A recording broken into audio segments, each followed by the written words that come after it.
কাকে ভালোবাসতে হবে? কতটুকু? মাশাআল্লাহ।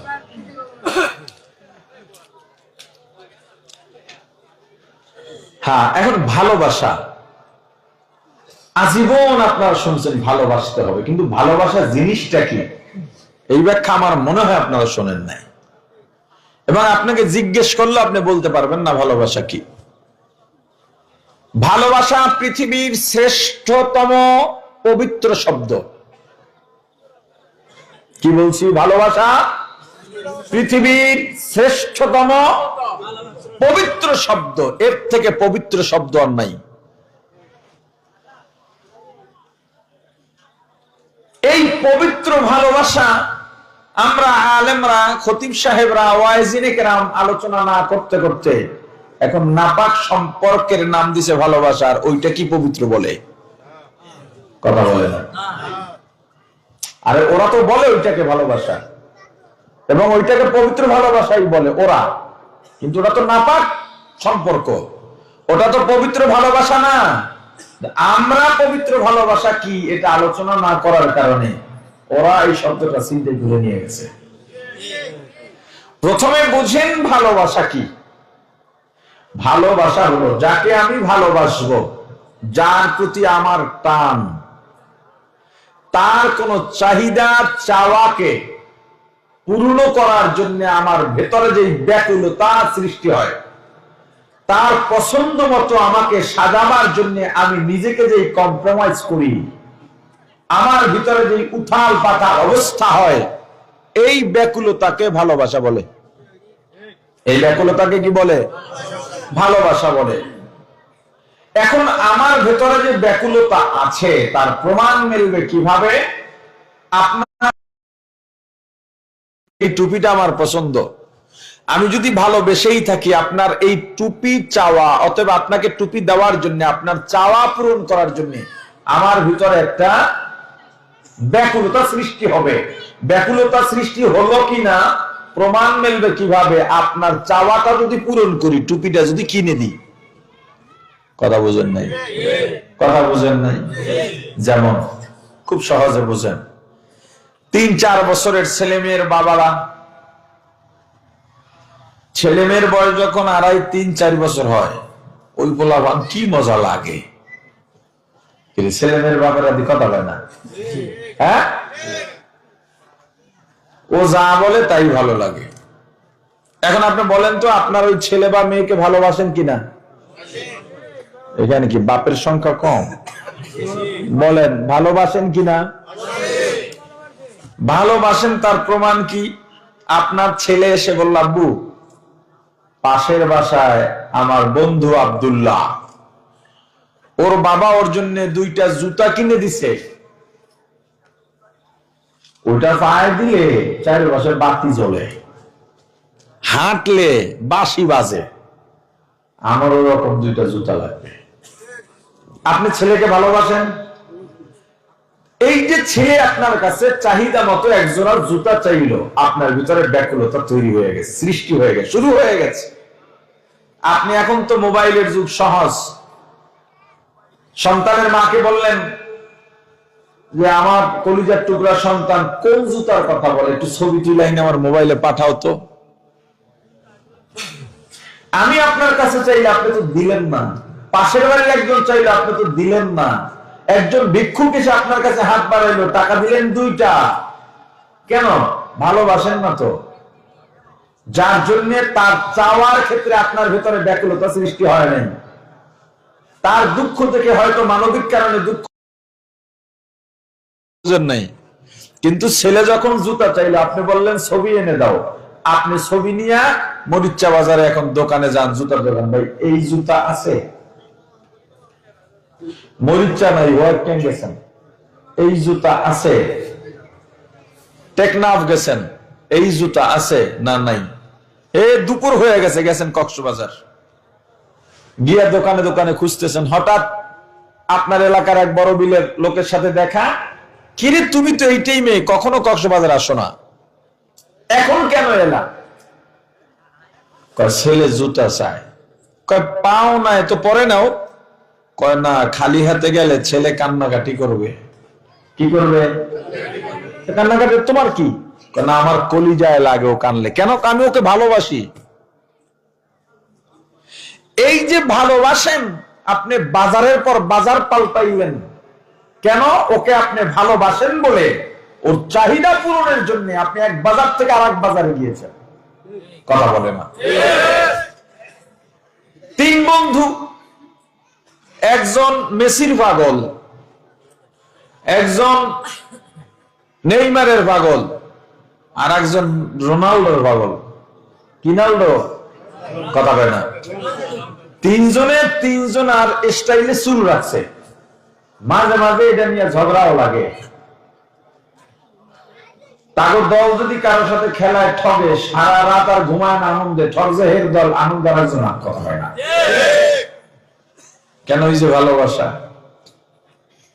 ওইটা পবিত্র না। আমি অন্য একটা উদাহরণের জন্য বলছি। তিন বন্ধুর মধ্যে একজনে বিয়ে করছে।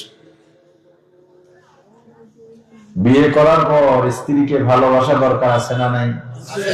আসতে কম দি আছে না নাই? স্ত্রীকে বলে সাজগোজ করে থাকবা, সুগন্ধি মেখে থাকবা, আমি ঘরে এলে যেন আমার বিরক্ত না লাগে। আর নিজের বায়ের গোড়ালি ফাইটটা ব্যাটকাইয়া রয়েছে, খবর নাই। কথা কয় না? এই কথাটা বুঝছেন? ফাইটটা বুঝছেন? ব্যাটকাই রয়েছে। হায় আল্লাহ। আচ্ছা, আপনার স্ত্রী আপনার জন্য পরিপাটি থাকবে, আপনি কি স্ত্রীর জন্য পরিপাটি থাকবেন না? এটা স্ত্রীর হক, আপনি যেন তার সামনে পরিপাটি থাকেন। আপনি পুরুষ মানুষ, বাইরে থেকে কাজকর্ম করে যাবেন, শরীরে ঘাম থাকবে, এটাই স্বাভাবিক। আপনি প্রথমেই গিয়ে ফ্রেশ হন, পরিপাটি হন, তারপরে বিবির সঙ্গে গল্পে বসেন। কাপড় চোপড় পরিষ্কার রাখেন, দাঁত পরিষ্কার রাখেন, সুগন্ধি লাগিয়ে রাখেন, নিজেকে সবসময় পরিপাটি রাখেন, স্মার্ট রাখেন। আপনার দাঁতের যা অবস্থা, আপনার মুখের দুর্গন্ধের যা অবস্থা, বহু মানুষের দুর্গন্ধে নামাজ ছেড়ে দেওয়ার অবস্থা হয়ে যায়। আর যারা ধূমপান করেন, স্ত্রীর ক্ষেত্রে ধূমপায়ী পুরুষ সবচেয়ে বড় জালেম।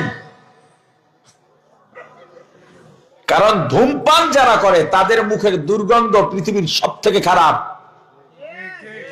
যারা ধূমপান করে হুদা মোহে মোসাবা করি, হাতের তে গন্ধ হয়, কাপড়ের তে গন্ধ হয়, পাশ দিয়ে হেঁটে গেলেও গন্ধ পাওয়া যায়। ঘর থেকে যখন পুরুষ বের হবে, আল্লাহ রাসূলের সুন্নাত, স্ত্রীকে ঠোঁটে চুমুকে বের হওয়া সুন্নাত। যে বিড়ি খায় ও বউ ঠোঁটের দ্বারা যাবে কেমনে? যদিও জোর করে যায়, ও বউটা খায় কেমনে? স্ত্রীকে ভালোবাসবা, স্ত্রী পরিপাটি থাকবে, তুমিও পরিপাটি থাকবা। এটা স্ত্রীর হক তোমার কাছে। সুন্দর করে স্ত্রীর সঙ্গে কথা বলবা। তুমি তাকে যেভাবে সুন্দর সাজগোজ পরিরূপে দেখতে চাও, তোমাকেও তোমার স্ত্রী ওইভাবেই দেখতে চায়।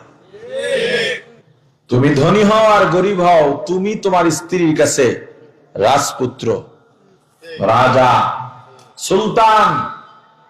অতএব তার সুলতান যদি খয়রাতির মতো থাকে, কথা হয় না, চলবে? চলবে না। বিয়ে করছে তিনজন আর একজন, স্ত্রীকে তো ভালোবাসে, চুল তো রোনাল্ডোর মতো, কিনাল্ডোর মতো।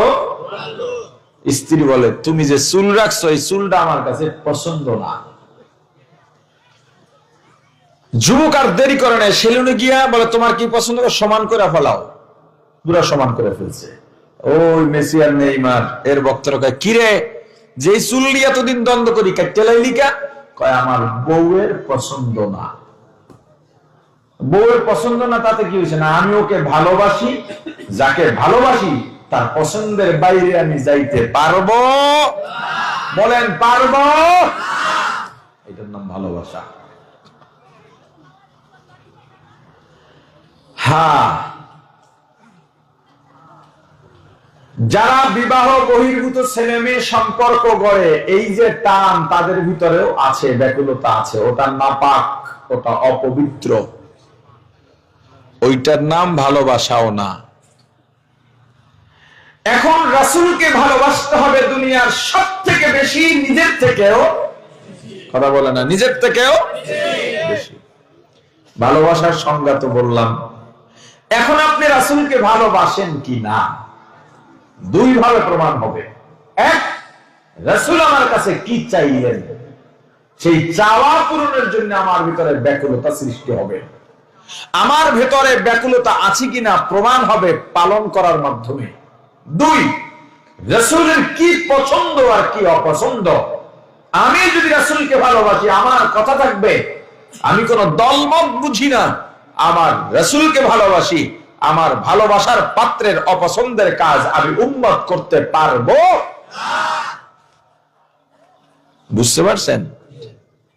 এখন রাসূলের চাওয়া কি, রাসূলের পছন্দ কি? সারা পৃথিবীর সব নবী রাসূলের ইন্তেকালের পরে আসমানে গিয়েছেন, আমার রাসূল আসমানে যান নাই। মদিনার রওজায় শুয়ে এখনো উম্মতের জন্য কাঁদেন। আহলে সুন্নাত ওয়াল জামাতের আকীদা, মুহাম্মদুর রাসূলুল্লাহ সাল্লাল্লাহু আলাইহি ওয়াসাল্লাম হায়াতুন নবী, জিন্দা। আমরা যেমন জিন্দা আছি, আল্লাহর রাসূল রওজা আতহারে এইভাবে সশরীরে জিন্দা আছেন।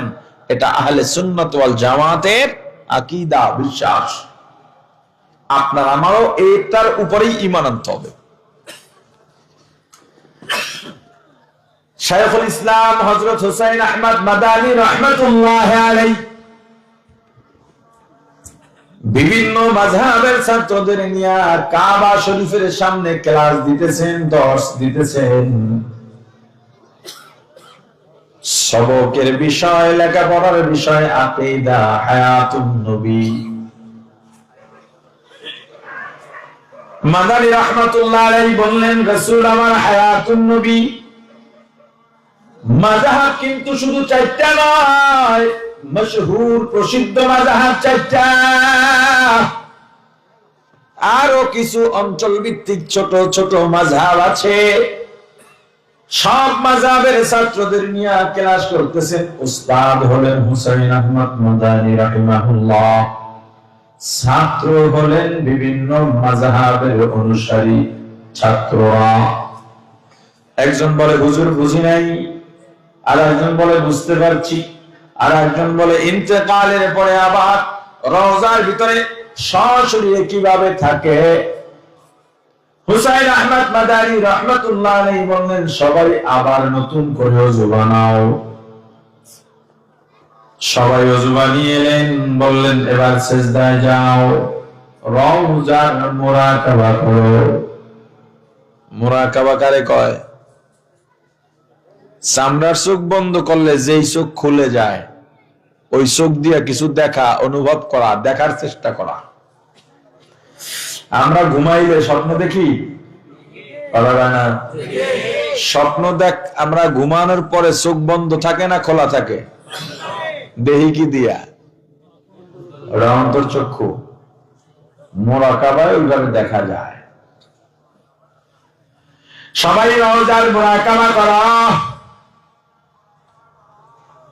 শিক্ষক যেমন হবে, ছাত্র তো তেমনই হবে। শিক্ষক যদি ভালো হয়, ছাত্র ভালো হয়। মা বাবা যদি ভালো হয়, সন্তানও ভালো হয়। নেতা যদি ভালো হয়, কর্মীও ভালো হয়। পীর যদি ভালো হয়, মুরিদও ভালো হয়। হুসাইন আহমদ মাদানী রাহমাতুল্লাহ আলাইহির ছাত্ররা সিজদায় গিয়ে মুরাকাবা করতেছেন।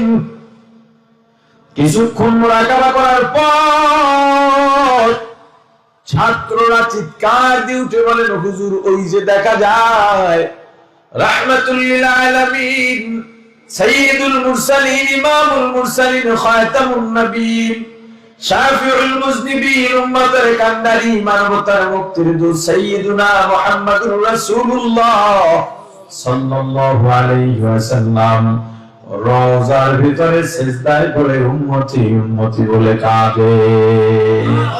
মুহাম্মদ আরবি है व नबी रास्ते पेशवा, मुहम्मद अरबी है व नबी रास्ते पेशवा, आदम हुआ उसकी पैदा इससे उजाला, आलम हुआ उसकी पैदा इससे उजाला, शफीउल उम्म हमारा नबी रोज़ क़यामत, शफीउल उम्म हमारा नबी रोज़ क़यामत, शफाअत करेगा अल्लाह के पास गुनाहगार उम्मत, शफाअत करेगा अल्लाह के पास गुनाहगार उम्मत। ला इलाहा इल्लल्लाह, ला इलाहा इल्लल्लाह, ला इलाहा इल्लल्लाह, ला इलाहा इल्लल्लाह, ला इलाहा इल्लल्लाह, ला इलाहा इल्लल्लाह। কোন ডিস্টার্ব দেবেন না বানানোর মধ্যে, যে জবাব পারে বসবে, এটার করেন একটা জায়গা সংগঠন যারা বড় বানাইতেন, এটা কি করবে মানুষ বয়ানের মধ্যে? এখন এটা বারবার করলে তো মুশকিল। ফাঁকে ফাঁকে জায়গা থাকলে আগায় বসেন, আর বলা হবে না, পিছনে যারা আছে তাদেরকে বসার সুযোগ করে দিয়ে। প্রাণের ভাই আমার, আমরা রাসূলের উম্মত, রাসূলকে ভালোবাসা দরকার। শুধু মুখে বলি রাসূলের ভালোবাসার মিকদার, রাসূলের ভালোবাসার হাত জানি না, রাসূলকে ভালোবাসার মতো বাঁচতেও পারি না। রাসূলকে যদি দুনিয়ার সবকিছু এমনকি নিজের থেকেও বেশি ভালোবাসতে না পারি, মুমিন খাঁটি মুমিন হতে পারবো না, পূর্ণ মুমিন হতে পারবো না। ও ভাই, আমাকে বলেন, একজন মানুষ রাসূলকেও ভালোবাসে, দুনিয়াকেও ভালোবাসে, তবে দুনিয়ার ভালোবাসা রাসূলের ভালোবাসার থেকে বেশি। আগে বুঝেন কি বলছি? রাসূলকেও ভালোবাসেন, দুনিয়াকেও ভালোবাসে, তবে রাসূলের ভালোবাসার থেকে দুনিয়ার ভালোবাসা বেশি। দুনিয়ার ভালোবাসার থেকে রাসূলের ভালোবাসা বেশি না, তবে ভালোবাসা আছে। দুনিয়া আর রাসূল, দুই দিকে দুজনকে দাঁড় করান। রাসূলেরও ভালোবাসা আছে, দুনিয়ারও ভালোবাসা আছে, তবে একজন ব্যক্তি এমন আছে, রাসূলের ভালোবাসার থেকে দুনিয়ার ভালোবাসা বেশি। দুনিয়ার ভালোবাসার থেকে রাসূলের ভালোবাসা বেশি নয়, তবে রাসূলের প্রতি ভালোবাসা আছে, কিন্তু কি না, বেশি না। এই লোকের ঈমান আছে, আছে, ঈমান আছে। কেমন ঈমান? 10 কেজি পানির ভিতরে 1 কেজি দুধ দিলেন, এই পানিতে দুধ এখন আছে না নাই? পৃথিবীর কেউ বলতে পারবে দুধ নাই? কথা বলে না। পানি কতটুক, দুধ কতটুক? তবে পানিতে দুধ কি পানিও আছে, দুধও আছে। পরিমাণ কিসের বেশি? কম কি? দুধ। দুধ আছে ঠিক, কিন্তু এই দুধ কেউ খাইতে পারবে? বিক্রি করতে পারবে? সর হবে, মাখন হবে, ঘি হবে। এই পানিতে এই দুধ যেমন কোনো কাজে লাগবে না, তবে দুধ আছে। ঠিক তদ্রুপ ভাবে দুনিয়ার ভালোবাসাও আছে, রাসূলের ভালোবাসাও আছে, কিন্তু রাসূলের ভালোবাসা দুনিয়া থেকে বেশি না, কম। তার ঈমান আছে ঠিক, কিন্তু এই ঈমান দিয়ে কিচ্ছু হবে না। এই ঈমান জান্নাত পাবে না, জাহান্নাম থেকে তাকে মুক্তি দিতে পারবে না। পূর্ণ ভালোবাসতে হবে আমার রাসূলকে। কিয়ামতের ময়দানে রাসূলের সুপারিশ ছাড়া কেউ জান্নাতে যেতে পারবে না। বড়বিলের মানুষ যাইতে পারবে? হ্যাঁ, আপনাদের নেতারা আছে না, তারা নিয়ে যাবে।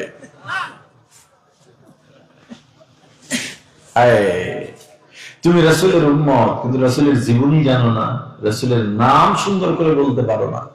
তোমার নেতার নাম, ওরে বাপ রে বাপ, টাইটেল বলতে বলতে নাম আর খুঁজে পাওয়া যায় না। কথা কয় না।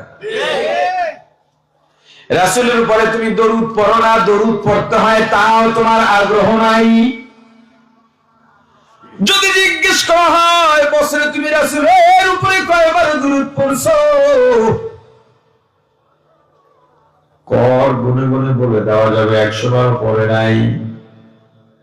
অথচ প্রত্যেক মুমিনের দরকার ওঠা বসায় জিকির, ইস্তেগফার আর দরুদ পড়া। এর বাইরে জবান কাজে লাগানো, জরুরতের বাইরে জবান অন্য কাজে লাগানো ঠিক না। আমরা মুসলমান এই পৃথিবীতে মাথা উঁচু করে থাকবো, কিন্তু আমরা তাই মাথা নিচু করে। কাফেররা করে মারে, ইহুদিরা মারে, খ্রিস্টানরা মারে, পশ্চিমারা মারে, সবাই আমাদেরকে মারে। মায়ের আমাদের জন্য বরাদ্দ। অথচ এই পৃথিবী সভ্যতা, মানবতা, অধিকার, মর্যাদা সবকিছু প্রতিষ্ঠা হয়েছে আমার রাসূলের আগমনের মাধ্যমে। রাসূলের দুনিয়ায় আগমনের পূর্বে যে যুগ ছিল, ওই যুগের নাম ছিল আইয়ামে জাহিলিয়া। কি যুগ? বড় বড় যুগ। কি হতো ওই যুগে? নারীদের কোনো ইজ্জত ছিল না। নারীরা নিজেরাই নিজেদেরকে মানুষ মনে করতে পারতো না। যখন যে মনে চাইতো কুকুরের মতো ব্যবহার করত। এই ঘৃণাটা বাড়তে বাড়তে বাড়তে বাড়তে এমন একটা স্তরে পৌঁছে গেল, কোন দম্পতির যদি কন্যা সন্তান হতো তাকে মেরে ফেলতো, না হয় দাফন করে দিত। যদি শুনে অমুকের কন্যা সন্তান হয়েছে, তাহলে তার ইজ্জতের ব্যাপার। আমার রাসূল দুনিয়ায় এলেন, এসেই নারীর অধিকার, মর্যাদা, সম্মান কিভাবে দিলেন। নবীজি এসেই বললেন, যদি কারো একজন কন্যা সন্তান হয় তার জন্য একটা জান্নাত। যেই মা বাবার 2জন কন্যা সন্তান হবে, ওই মা বাবার জন্য 2টা জান্নাত। যেই মা বাবার 3জন কন্যা সন্তান হবে, ওই মা বাবার জন্য 3টা জান্নাত। এরপর আমার রাসূল বললেন, ক্বালান নবী সাল্লাল্লাহু আলাইহি ওয়াসাল্লাম, আল জান্নাতু তাহতা আকদামিল উম্মাহাত, আও কামা ক্বালান নবী আলাইহি সালাতু ওয়াসসালাম। হে দুনিয়ার পুরুষ জাতি, নারীর সামনে চোখ রাঙায় কথা বলবা না, ধমক দিয়া কথা বলবা না, গায়ে হাত তুলবা না। কারণ আল্লাহ ওদেরকে নরম করে বানিয়েছেন। ওরা ধমকের কথা সইতে পারে না, রাগ সইতে পারে না, চোখ রাঙানো সইতে পারে না। ওরা নরম, ওরা কোমল, ওরা দুর্বল। তুমিও ওদের সঙ্গে কথা বলো কোমল ভাবে, যেমন একজন শিশুর সঙ্গে কথা বলো। আর সম্মান করো পৃথিবীর সবকিছু থেকে নারী জাতিকে বেশি। কারণ কি? হে পুরুষ জাতি, তোমাদের জান্নাত নারীদের পায়ের নিচে। কে? আপনি বলবেন হুজুর, হাদিসে তো আল্লাহ রাসূল বলেছেন সন্তানের বেহেশত মায়ের পায়ের নিচে। আপনি বললেন পুরুষের জান্নাত নারীদের পায়ের নিচে। কোথায় পাইলেন? সহজ হিসাব। ওই যেই হাদিসে আমার রাসূল বলছেন সন্তানের বেহেশত মায়ের পায়ের নিচে, ওই হাদিস দিয়েই পাইছি। কিভাবে? সন্তান ছেলেও হয় মেয়েও হয়। কথা বলে না? সন্তান ছেলেও হয় মেয়েও হয়। মেয়ে তো আবার মা হয়, মেয়ে আবার কি হয়? মা হয়। কিন্তু ছেলেরা মা হইতে পারে? আর মায়েরা সব নারী। মায়েরা কি? আর পুরুষ সন্তান তো পুরুষ, ও মা হতে পারে? অতএব পুরুষ তুমি, তোমার জান্নাত নারীর পায়ের নিচে। কথা বলে না। অতএব তাকে সম্মান করো। আমার রাসূল এমন অধিকার আর মর্যাদা প্রতিষ্ঠা করলেন, আমাবস্যার অন্ধকার রাতে 16-17 বছরের সুন্দরী রূপসী যুবতী একা হেঁটে যেত, ইজ্জত হারাবার ভয় করতো না। আর তোমরা কোন রোকেয়ারে নিয়ে এসো ছাতা মাথা? নারীর অধিকার প্রতিষ্ঠা করছেন মুহাম্মদুর রাসূলুল্লাহ সাল্লাল্লাহু আলাইহি ওয়াসাল্লাম। পল্টন ময়দানে ভাষণ দেয়, দেখেন না তার পল্টন নাই, কথার কথা। নারী পুরুষের সমান অধিকার হবে, নারী আর পুরুষের অধীনে থাকবে না, নিজ পায়ে দাঁড়াবে। এতদিন অন্যের গায়ে দাঁড়াইয়াছিল, ভাষণ টাষণ দিয়ে বাসায় গেছে। বিবিকে বলে তোমাদের মর্যাদা বাড়াই দিছি। বলে কেমনি? আগামীকাল থেকে মাটি কাটতে নামবা। এইটা ভাঙতে নামবা। বিবি বলে এটা কোনো কথা? ঘরে বসে আপনার খেদমত করি, রান্না বাড়া করি, সন্তান লালন পালন করি, এটাই তো ঠিক আছে। মহিলা মানুষ রোদে বাইরে গিয়ে মাটি কাটতে সম্ভব? আমরা দুর্বল। এত কথা হইস না। সারা দুনিয়ায় বক্তব্য দিয়া নারী করে রাস্তায় নামাইয়া নোবেল পুরস্কার পাইলাম, আর বউডারই কথা শুনাইতে পারলাম না। অনেক জাহেলের ঘরেও দেখবেন দিনদার বউ থাকে, কথা কয় না। আমাদের এলাকায় বহু নারীরা আছে, স্বামী করে আওয়ামী লীগ, বিএনপি, জাম দিয়ালায় মাইর খায়, কিন্তু বউ ভোট দেয় ইসলামের পক্ষে। স্বামীর কথা শুনে না, কথা কয় না। তো অনেক জাহেলের ঘরেও ভালো দিনদার নারী আগে দেখবেন এটা। তা যাই হোক, পরের দিন নাস্তা পানি করে নেতা চিন্তা করলো শরীর ভালো লাগে না, ডাক্তারের কাছে যাই। ডাক্তারের কাছে গেছে, ডাক্তার বলে নাস্তা করছেন? বলে হ্যাঁ। খাওয়া দাওয়া করলে হবে না, আগামীকালকে খালি পেটে প্রস্রাব নিয়ে আসবেন, পরীক্ষা করা লাগবে। ফজরের আগে রাস্তা মাপের কাম দেওয়া লাগতে পারে। বুঝেন না কি? আমরা দৌড়ায় না ফজরের আগে উঠে দৌড়ায়। কারা দৌড়ায়? আল্লাহ ফজরে উঠুস না, নামাজ পড়তে, তাই ওঠ, যে কোনো ছিল ওটের বার নামাজ পড়ে। ওটে ঠিক আছে, কিন্তু নামাজ পড়ে না। পরের দিন সকালে উঠা প্রসাব করে বোতলে খুঁটির গোড়ায় রাইখা দিছে। চিন্তা করছে আর একটু ঘুমাই, 10টা আগে তো আর ক্লিনিক খুলবে না, পরে আস্তে আস্তে যাবো। অনেক ঘরের মহিলারা দেখবেন ফজর পর ঘরটার ঝাড়ু দিয়ে একটু সাফ সাফ রাখে। তো নেতার বউ তো ঘটনা টটনা জানে না, ঘর ঝাড়ু দিতে গিয়ে বোতল কাইট হইয়া পুড়ে গেছি গা। চিন্তা করে ব্যাপারটা কি, এই কাম কি লিখে করলো?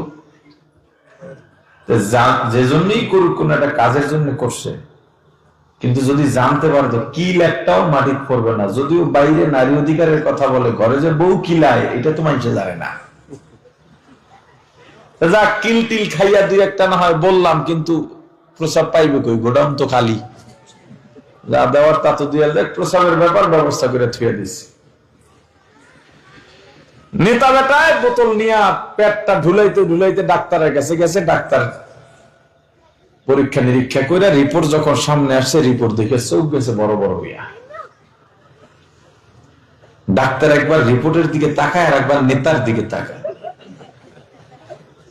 নেতা বলে, ডাক্তার কি বড় সমস্যা? টেনশন করো না, টাকার অভাব নাই। টাকা দিয়ে সবকিছু হয় না। কম্পাউন্ডার কই তাড়াতাড়ি দিকে আয়, ফ্যানটা চাপ, ওনার নিয়ে সোফায় বসা। নেতায় ভয় পেয়ে গেছে। ডাক্তার সমস্যা কি বড়? তেমন সমস্যা না, 9 মাস। কয় মাস? বেশি বেশি টক খাবেন, সিঁড়ি বাইয়া উপরে উঠবেন না, ভারী বোঝা নেবেন না, পিচ্ছিল জায়গায় হাঁটবেন না। নেতা দৌড় বাড়ির দিকে রাস্তা দিয়ে যায় না, জমিনের মধ্য দিয়ে সোজা যায়, তাড়াতাড়ি বাড়ি যাওয়া যাবে। বিবিকে গিয়া বলে, বিবি ডাক্তার বলছে 9 মাস, মাথা আমার খারাপ, কেমনি কি তাড়াতাড়ি কর। বউ কয় 1-9 মাসই শেষ। ঠাট্টা করস? ঠাট্টা করবো কি লেগে, আমার 3টা 9 মাস গেছে, আপনার কেবল একটা, আরো 2টা বাকি। কয়ামারে নিয়ে রহস্য করোনা, ঠাট্টা করোনা, কিভাবে কি করতে হয় বলো। ইজ্জত, বড় ইজ্জতের ব্যাপার। বিবি বলে, স্বামী আপনার মুখে ঘা হয়েছিনি? বলে না। খাইতে সমস্যা হয়নি? না। চলাফেরায় কোনো সমস্যা হয়নি? না। ঘুমে কষ্ট হয়? বলে না। আমার একটা 9 মাস কেমন গেছে জানেন? এক এক দিন, এক এক ঘন্টা মনে হয়েছে একটা 9 মাস। খাইতে পারি না, বসতে পারি না, উঠতে পারি না, ঘুমাইতে পারি না। কষ্টের 9 মাস আমাদেরকে দিয়া, সুখের 12 মাস আপনার ভাগে নিয়া। নারী অধিকারের কথা বলবেন, এটা নারীর অধিকার নয়, মর্যাদা নয়, নারীর সঙ্গে প্রতারণা। ঘটনা খুললে কয় এরকম কিছুই নাই, ব্যাপার হইল এই। তবে আমাকে একটা কথা বলেন, ইসলাম নারীকে যেই অধিকার দিয়েছে, আপনারা কি অধিকার দিতে পারবেননি? কি অধিকার দিচ্ছে? পুরুষের নামাজে জামাতে জুমায় যাইতে হয়, নারীর জুমায় যাওয়া লাগে না। ঘরে বসে অক্তিয়া নামাজ পড়লেই জুমার সওয়াব পেয়ে যায়। পুরুষ যদি শহীদ হইতে চায়, জালিমের বিরুদ্ধে যুদ্ধ করে জিহাদ করতে করতে, প্রতিপক্ষের আঘাতে, তরবারির আঘাতে, তীরের আঘাতে ক্ষত বিক্ষত হইয়া রক্ত ঝরাইয়া যদি মারা যায়, তখন শহীদ হয়। কিন্তু আমাদের যুদ্ধের ময়দানে যাওয়া লাগে না। আমরা সন্তানকে বুকের দুধ পান করাবো, ফোটায় ফোটায় দুধে আল্লাহ শহীদের মর্যাদা দিয়া দেন। আপনি 60, 70, 80 বছর তাহাজ্জুদ পড়বেন, ইস্তিগফার পড়বেন, দরুদ পড়বেন, নফল নামাজ পড়বেন, তেলাওয়াত করবেন, এতে যা সওয়াব। আর আপনি বাসায় আসার পরে আপনার মাথায় আমি একটু তেল দিয়া ডলা দেওয়ার সঙ্গে সঙ্গে এই 80 বছরের নফল ইবাদতের সওয়াব আমি পেয়ে যাব। বলে দিতে পারবেন? কয় না। তাহলে এখন থেকে বক্তব্য পাল্টান, এখন থেকে বলেন, নারীর অধিকার আর মর্যাদা যদি দিয়ে থাকে, ইসলাম দিয়েছে, আমার রাসূল দিয়েছেন। সেই রাসূলকে চেনো না? তুমি বেগম রোকেয়ারে বানাও নারীদের মডেল। বেয়াকুব বেটা। রাসূল দুনিয়াতে আসার আগের দুনিয়ায় বর্ণবাদের দ্বন্দ্ব ছিল, কালা আর সাদা। যাদের চেহারা কালা, যারা সুন্দর, সুন্দর চামড়ার মানুষ কালো চামড়ার মানুষদেরকে মানুষই মনে করতো না, তাদের সঙ্গে বিবাহ বন্ধনে আবদ্ধ হতো না, এক রাস্তা দিয়ে হাঁটতো না। মায়ের শুরু হইলে, ঝগড়া লাগলে, সামান্য বিষয় নিয়ে রাসূল এসে বললেন, কোন বর্ণবাদ থাকবে না, চামড়া দিয়ে মানুষ নির্ণয় হবে না, অর্থ দিয়ে মানুষ নির্ণয় হবে না, বংশ মর্যাদা দিয়ে মানুষ নির্ণয় হবে না, এবং ক্ষমতা দিয়েও মানুষ নির্ণয় করা যাবে না। মানুষ নির্ণয় হবে কিসের মাধ্যমে? আল্লাহ কি বলেন? يوم لا ينفع مال ولا بنون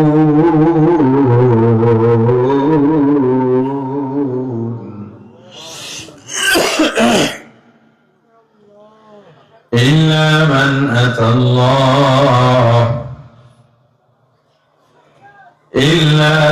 أتى الله بقلب سليم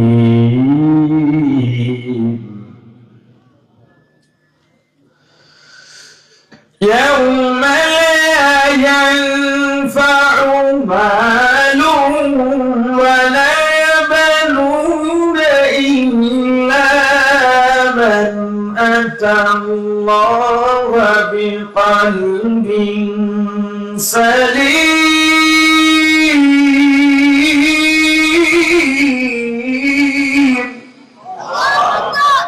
ইয়ানফা, কিয়ামতের ময়দানে কোনো উপকারে আসবে না।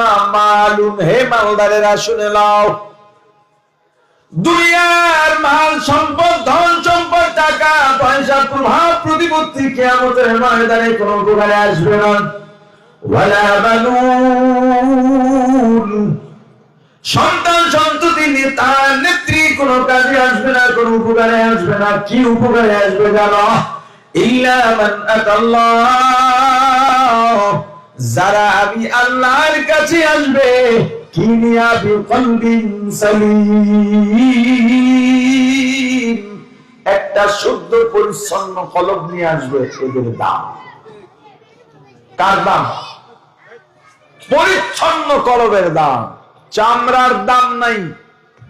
সম্পদ দিয়া মানুষের মর্যাদা নির্ণয় হবে না, ক্ষমতা দিয়া মানুষের মর্যাদা নির্ণয় হবে না, বংশ দিয়া মানুষের মর্যাদা নির্ণয় হবে না। দেখো, পৃথিবীর সব থেকে কালো মানুষটার নাম হযরত বেলাল। গোলাম, কৃতদাস ছিলেন। এত কালো মানুষ, যত কালো হোক না কেন, হাতের তালু সাদা থাকে, কিন্তু হযরত বেলালের হাতের তালুও কালো ছিল। কিন্তু দেখেন, আমার রাসূল যখন মেরাজ থেকে এলেন, এসেই বললেন, আমি আরশের পায়ায় বেলালের হাঁটার আওয়াজ পাইছি। আল মুয়াজ্জিনুনা তুআলুন নাসি আ'নাকান ইয়াওমাল কিয়ামাহ, আও কামা ক্বালান নবিয়্যু আলাইহিস সালাতু ওয়াস সালাম। হযরত বেলাল এমন কালো, এমন কালো, হাতের তালু পর্যন্ত কালো ছিল, ঠোঁট বাড়ি ছিল, দেখতে সুন্দর না, কিন্তু আমার রাসূল ঘোষণা করে দিয়েছেন, কিয়ামতের ময়দানে বেলালের মর্যাদা সবার থেকে উঁচা হবে। কাফেরদের লিডার আমার রাসূলের কাছে গিয়েছে, হে আব্দুল্লাহর বেটা মুহাম্মদ, আমরা আপনার সঙ্গে ধর্ম নিয়ে আলোচনা করতে চাই। আপনি যদি ধর্ম আমাদেরকে বুঝা দিতে পারেন, আমরা ধর্ম গ্রহণ করব। কিন্তু আমাদের এই লিডারদের মাঝে বেলালের মতো গোলাম যদি থাকে, আমাদের প্রেস্টিজে লাগে, ওরে বৈঠক থেকে উঠায় দিতে হবে। আমার আল্লাহ জানায় দিলেন, হাবিব আমার, সারা দুনিয়ার সব কাফেরদের লিডার যদি এক জায়গায় বসে, আমার বেলালের পায়ের ধুলার সমান হবে না। তাহলে মানুষের ভেদাভেদ যে শ্রেণী বিন্যাস মানুষ করে থাকে, এটাকেও খতম করেছেন মুহাম্মদুর রাসূলুল্লাহ সাল্লাল্লাহু আলাইহি ওয়াসাল্লাম। আর তুমি কসুর বয়ানদার করাইছো নেলসন ম্যান্ডেলা, সাদা কালোর দ্বন্দ্ব মিটাইছে, কি জানো তুমি? এইভাবে শুধু মানুষ না, পশুর ক্ষেত্রেও আমার রাসূল এমন ইনসাফ প্রতিষ্ঠা করেছেন, তুমি গরু দিয়া উপকার নাও, গাধা দিয়া উপকার নাও, ঘোড়ার গাড়ি, তার উপরে তুমি অতিরিক্ত বোঝা চাপে না, ধারণ ক্ষমতার বাইরে নয়, তোমার যেমন খাইতে হয় ওকেও খাওয়াইবা, তোমার যেমন বিশ্রামের প্রয়োজন হয় ওকেও বিশ্রাম দেবা, তুমি অসুস্থ হইলে যেমন চিকিৎসার প্রয়োজন হয়, তোমার পশু অসুস্থ হইলে চিকিৎসা দেবা, তোমার শীতে যেমন কম্বল, ল্যাপ, তোষক লাগে, তোমার পশুকেও তুমি শীত নিবারণ করো। এই এলাকায় গরু আছে না নাই? কি গরুর ঘরের চারিপাশে আটকাইছেন? ভালো করে খোঁজ রাখছেন? গরুর ঘরে যে মশা পড়ে কয়েল জানান? কেমন রাসূলের উম্মত আমরা। আমিরুল মুমিনিন খলিফাতুল মুসলিমিন হযরত ওমর রাদিয়াল্লাহু তাআলা আনহু জরুরি মিটিং এর মধ্যে যাইতেছেন, একটাই মাত্র গাধা বা উট, গোলাম টানে। হুজুর বলেন, গোলাম আমি বেইনসাফি করতে পারবো না, তুমি 10 ফিট টানবা, কথা 10 হাত বা 1 মাইল তুমি আমাকে উটের পিঠে টানবা, পরবর্তী মাইল তুমি উটের উপরে থাকবা, আমি উটের লাগাম টেনে নিয়ে যাব। ইসলাম আমার রাসূলের আদর্শ কাউকে ছোট করে না। তুমি মহাজন, তোমার বাড়ির কামলা, তুমি তাকে বারান্দায় বসাও, খাবার দাও জুটা, না, এটা রাসূলের আদর্শ নয়। সেও তা এভাবে যাইতে যাইতে হযরত ওমরের পালা শেষ সময়, যেখানে মিটিং এ যাবেন সেখানে রশি টানার পালা পড়ছে হযরত ওমরের। মানুষজন দেখে দৌড়ে আসছে, গোলামকে উটের পিঠ থেকে নামাইতেছে। গোলাম ডাক দিয়ে বলে, তোমরা যার জন্য আসছো, আমি সে না, আমি গোলাম। তার হাতে রশি। ইসলামের আদর্শ দেখেই তো মানুষ মুসলমান হয়ে গেছে। আমাদের আদর্শ কোথায় গেল? আপনি যদি একবার চিন্তা করতেন, আমার রাসূল তায়েফে গেছেন, মক্কা থেকে তায়েফ কত মাইল জানেন? কত কিলো? 70 থেকে 80 কিলোমিটার দূর। পুরা জায়গাটা উঁচা, মক্কা থেকে তায়েফ 6000 ফিট উঁচা। কি দরকার ছিল আমার রাসূলের সেখানে যাওয়া? তার সামনের পেছনের সব গুনাহ মাপ। এরপরও কেন গেলেন? এই উম্মতের জন্য গেছেন, রিসালাতের দায়িত্ব পালন করতে গেছেন। রাসূল চিন্তা করলেন, তায়েফে তার দুধ মায়ের একটা সম্পর্ক আছে এবং শ্বশুর বাড়ির একটা সম্পর্ক আছে। যে ওখানে যেহেতু আমার একটা দুইটা সম্পর্ক আছে, আমি যদি তাদেরকে দ্বীনের দাওয়াত দিই, তারা না করতে পারবে না, আমার দাওয়াত ফালায় দিতে পারবে না। হুজুরের আজাদকৃত গোলাম পালক পুত্র হযরত যায়েদ রাদিয়াল্লাহু তাআলা আনহুকে নিয়ে গেলেন সাথে। যাওয়ার পরে প্রথম 3 দিন মতান্তরে 10 দিন কোন দাওয়াত হুজুর দেন নাই, অবজারভেশন করলেন। এখন তো রাস্তা হইছে, তখন রাস্তাও ছিল না, গাধা উট হাঁটার মতো কোনো ব্যবস্থা ছিল না, হেঁটে হেঁটে। তখন রোদের তাপ এখনের থেকেও বেশি ছিল, প্রখরতা ছিল। আমার রাসূল সেখানে গিয়েছেন।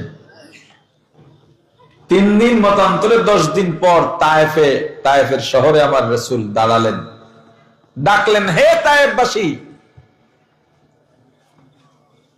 আমি মুহাম্মদ ইবনে আব্দুল্লাহ আল্লাহর পক্ষ থেকে রিসালাতের দায়িত্ব পেয়েছি। তোমাদেরকে আমি মুক্তির দাওয়াত দিচ্ছি। শিরিক বন্ধ করে এক আল্লাহর উপরে ঈমান আনো। একজন কাফেরও,